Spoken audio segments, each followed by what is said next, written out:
Reveal कर दे। मैंने कहा इवेंट रखवा लेते हैं, फेस रिवील करिए सर नताशा जी का।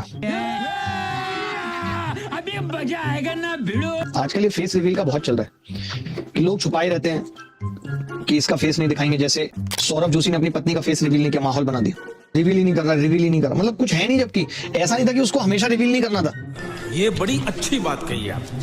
कर दिया उसने। राघव चड्ढा बहुत दिनों तक परिणीति का फेस नहीं रिवील करता था कि हमारा चल रहा है। तो इसमें क्या दिक्कत है, बताने में कोई बुराई तो है नहीं। बात तो सही है। या तो आप ऐसा हो कि बाद में भी नहीं बता रहे हो, फिर अचानक से एक दिन बता देना है। एक मास सब जीएस पढ़ाते हैं, फिर फेस रिवील नहीं करेंगे। उनके फेस रिवील पे अलग लेवल का, मैंने उनको बोला, मैंने बात की, मैंने कहा हेलो सर नमस्कार, आप जीएस पढ़ाते हैं, फेस क्यों नहीं रिवील करते? मैंने कहा इवेंट रखवा लेते हैं जिसमें राष्ट्रपति वगैरह भी सब लोग रहेंगे, PM 2.5 PM 10 सब रहेंगे, तब कर लीजिए फेस रिवील। चलिए महिला का समझ में आता है कि महिलाओं का फेस रिवील कई बार नहीं होता है कि मुंह दिखरौनी टाइप होगी। भाई हमारे यहाँ ऐसा ही होता है।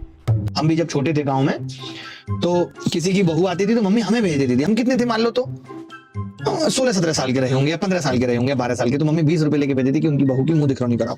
अब बड़ा ऑकवर्ड लगता था, हम जाके बैठ जाते थे, मान लो उस बहू की सास पूछ रही है कि बेटा कैसे आए, तो फिर हम 20 रुपए हल्का सा दिखाते थे ताकि उनको समझ में आ जाए, अच्छा बेटा बहू की मुंह दिखरौनी, बहू आ रही है, अभी नहा रही है, बहू आ रही है पूरा तैयार होकर, जबकि हम डिजर्व नहीं कर रहे उसके लिए, लेकिन बहू फिर भी तैयार होकर आ रही है।